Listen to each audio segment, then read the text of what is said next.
So this is the How to Be Negative course. And this month we were talking about suicide and self-harm, mostly about suicide.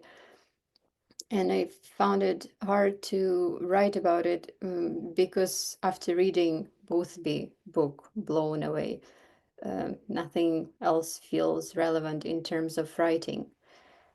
But nonetheless, not only writing as such, but there is certain impossibility of writing about suicide because maybe the suicide, what it represents, because it kind of opposes language in a strange word, because suicide, as I'm writing in this essay, suicide that is not one's own, this month's essay, it works on suspension, the end of life, and everything else, all the words spoken about it, even the most relevant words, like someone, statistics or professionals writing about suicide or certain reflections after suicide attempts, they still, or suicide notes, they still seem irrelevant and not catching what actually suicide is, because everything else, all the words and language, it works on expansion. It's not suicide as such, and suicide is the suspension, just the end. uh, Not the space for language, not the space for work. It works in the opposite way. Even the word suicide doesn't capture what suicide is, because it's saying, you need a time to say it.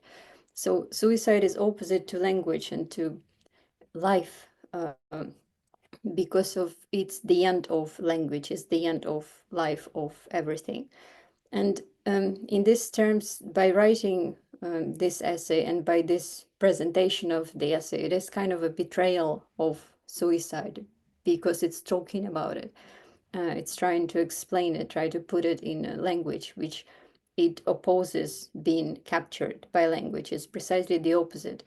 And and there's this stolen joke that the negative fish stole from the internet, that I'm suicidal but procrastinating. Um, it shows how life, on the other hand, can be seen as extended suicide, just or suicide postponed. And here with the fish, we have those two negatives, like being suicidal and being procrastinating, and them those two negatives being added to each other, they create like kind of semblance of life, semblance of positivity, that everything is fine.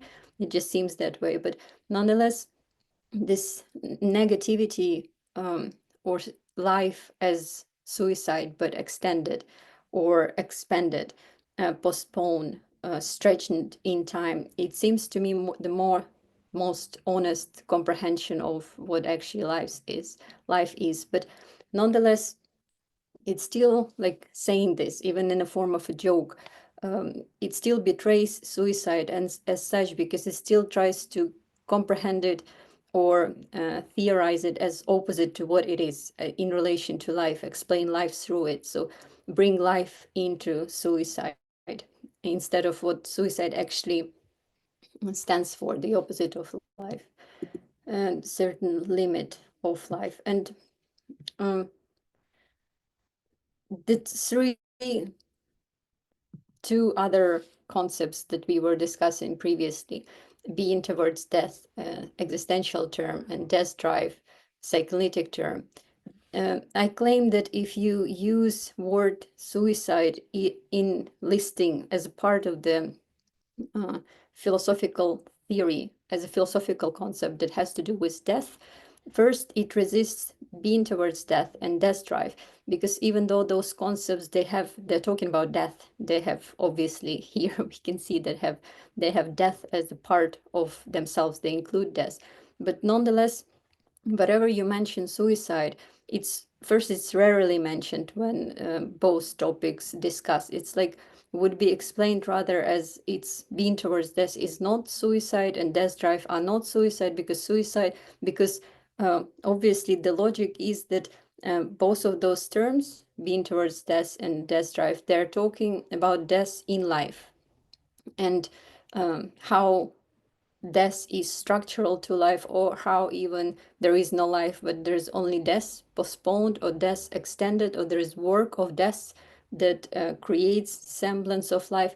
But nonetheless, there is still in all of those, in all of this logic, and why they cannot accept suicide as its example is because they ultimately betray death. It's still putting death in consideration within life as required for life, or as extended to to the extent that it looks like life, or death as a semblance, functioning as a semblance of life, something like it. But nonetheless, it's still this rejection or betrayal, we can say, of death. And in this way, if we take suicide as philosophical concept, it might be more honest in actually talking about death, like the only one out of them, even though it doesn't well, it does include word death in it etymologically, but nonetheless, it's the most honest one as a philosophical term, to accept death and not to try to bring it to life, to explain life through it, not to exchange death for life, because it actually means death. Um, and this is how it's maybe one of the reasons why it cannot be philosophical concept, because there is this need, it cannot be extended, it cannot be kind of, it cannot betray death in a way of other concepts are able of doing.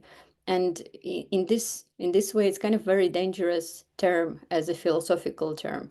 If it's not betraying death, then it starts to be philosophically dangerous. And within the therapeutic uh, society culture that we live in, maybe the death drive and being towards death, they are more accepted, they can be reappropriated by therapeutic culture. It um, still works on life, still surrendering to life ultimately, and suicide cannot be reappropriated. That's why there is this alarming atmosphere when one talks about suicide. You cannot philosophize it. You have to, it's the atmosphere of rejecting it, of pathologizing it, of just trying to get rid of it instead of actually including it, if it's because it's impossible to include it. So as Zapfe was talking about, this quote is not included in this essay, but it's included in many of things that I wrote. And for me, it's the most convenient way to explain uh, relying on Zapfe. And here he is the most relevant because he's actually using the example of suicidal ideation, thinking about rejecting life, refusal of nourishment. And so basically, he's talking about suicidal ideation, suicidal thoughts. And he overthrows the very idea how it's presented to us of a therapeutic culture, therapeutic structure of society, and that is trying to save us from what is seen as pathology, all the negative states like suicidal states or depressive states. Zapfe, on the contrary, claims that suggests that it might be the other way around, that those negative suicidal thinking might be actually hearing the voice from our deeper nature, from somewhere deeper. So it might be actually a voice of truth in certain way. And while therapeutic society is there, always all the psychiatry, psychology are there to take away, to distract us from this inner, deeper voice, to present it as inadequate, to present it as devil's whisper, to present it as something that doesn't belong to us, to pathologize it in a way, and in this way um, to save us from it, which has obviously its own logic and its own purpose. And Zappa would himself claim that this is a necessary mechanisms of destruction. Otherwise, we won't we won't we won't exist anymore. So in a way, except for the difference between what Zappa states and what the stance of psychiatry and psychology, that for Zappa it's a lie. We are lying, but it's a necessary lie, but it's a lie. While in psychology and psychiatry, it would be presented as truth, that the negativity is inadequate, and in some healthy form we are not suicidal. So suicidal ideation or suicide will be rejected its own adequacy. It won't be seen as your own. It will be taken from you as pathology, as something that is unnatural to exist. And Zappe was questioning it. And in this way, one of the reasons why suicide cannot be a philosophical concept, it's because it's supposed to carry this um, denial that it cannot be included in the world of living. We have to lie to ourselves in order to just keep existing. We have to extend death into life, we can say. Um, so there is this entropic brain theory, which I claim I bring into consideration. Um, it's interesting to think about brain as suicidal brain, and maybe it's taken this theory to extreme, but nonetheless, so this theory was developed initially as a result of research on drug-induced states of mind with psychedelics, and they suggested, um, unlike we normally think, that, for example, in early childhood, we are primitive. There is the primitive structure of brain, and later there's this progress. When we progress to adulthood, there are more complex structures of the brain that are developed. And if there are and other altered states of the mind, like for example brain-induced states of the mind, brain under the work of psychedelics, from this normal perspective we perceived as collapsing back to something inadequate and primitive. But from this perspective is the other way around. They would claim that initial basic default mode of the brain is entropic. There is entropy, chaotic, undifferentiated, and there are some similarities with Zapf's perspective of how consciousness works uh, as constrained as the necessary lie.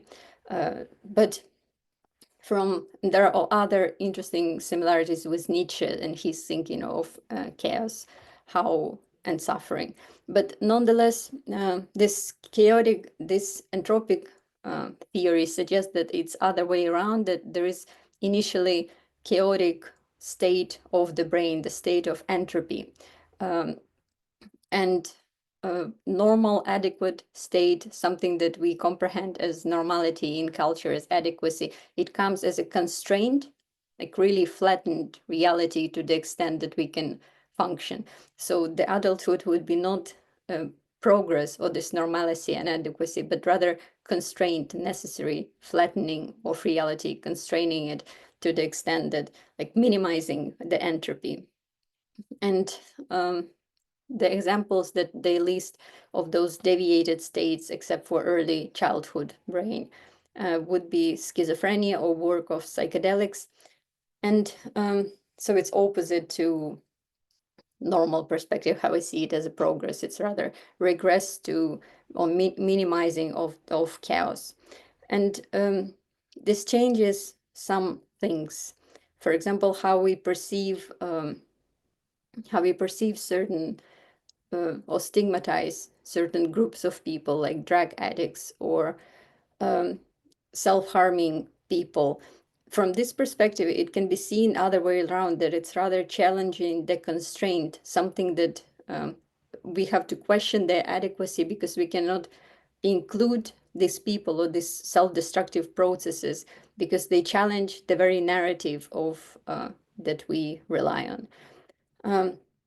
And I would call, maybe too extreme, but still I would call it entropic brain, suicidal brain, because it's brain that works against itself, necessary stigmatizing certain things, necessary repressing certain things, and kind of works towards its own destruction. There's this self-destruction going on that we have to limit, and this limit of self-destructiveness is seen as adequacy, as normality.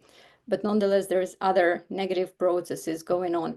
And I would, the other danger here, that it's, there's this inclination to think, relying on this logic that once, if this is a constraint, the brain is constrained of the entropy that it represents, of generally more general entropic process that which means that if we get rid, which could mean or could be seen as if we can get rid of this constraint, of this limitation, then, and this self-destructiveness or destruction of limits of the brain that is within the brain, kind of, if you get rid of all of that, it's like something else out of those limit, as a after the process of kind of transcendence will open up to us, like we break the limit that brain installs on itself, and it's through the and through this self-destructive or self denying these limits, there's going to be something more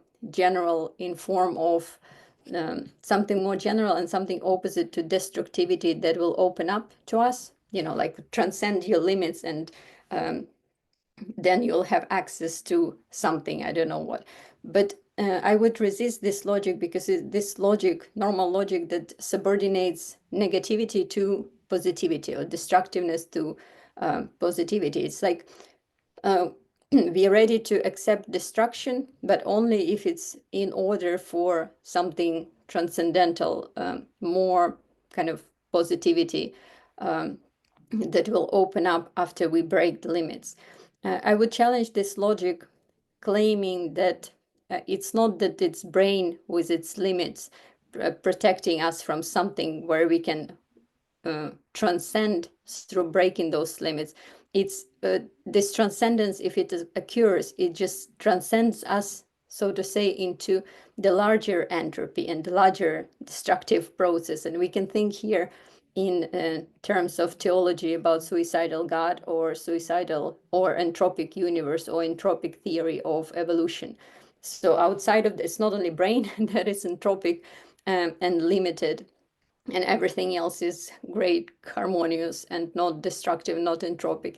It's the particular instance, brain as a particular instance of entropy. And once it surpasses its limit, it starts to be open up to larger, more expensive entropy destruction. So the universe as such, we can say entropic or suicidal in this way. And I would also first rely on the theory, and then I would question our need of mediation, how we maybe are okay claiming that it's our brain that is entropic and suicidal, but why do we mediate ourselves with these theories relying on brain? Like, why it's not us? It seems like to say that it's us that are entropy, or us that are suicidal, it's too much. There is this need to mediate it through brain, that it's brain, like brain is not us. So I would suggest that it's us, it's not our, because our brain is us. And then the other thing I'm bringing into consideration, and trying to maybe think about those two theories together, is the social brain theory and theory of mentalization, which suggests that, I know I talk about it a lot, but for me is the something in neuroscience, and something in neuroscience that allows to talk about love as structural, and also something that allows to talk about pain and loss as structural to love.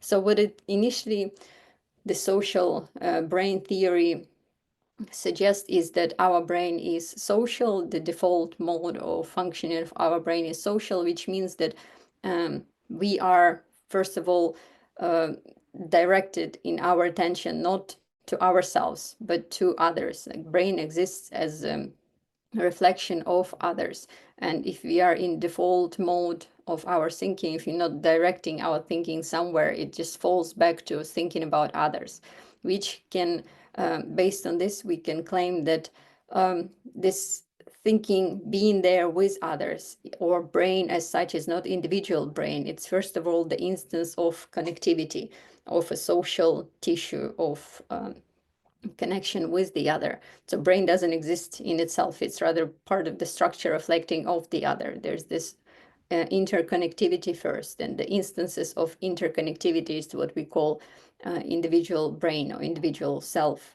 And this theory is important here, not maybe just for me, but nonetheless, we never talk with those concepts of death drive and concepts of being towards death. Well, I do talk, but normally um, no one would talk about love in in relation to those concepts, and they emphasize and develop as something that belongs to individual. With Heidegger, there is this great emphasis of death as one's own death as existing in the individual and defining, separating individual from others.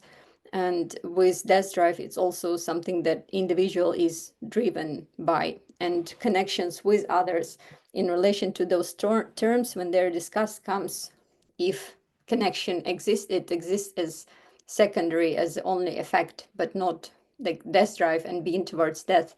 It's about the person, not connections with the other. And this is something I want to change in relation to those concepts, but also in relation to the concept of suicide. Because if we are social, if we exist in relation to others, or I can say that if there is the relation to others that comes first, and individuality of self as a secondary illusion with this interconnectivity, then suicide is never one's own.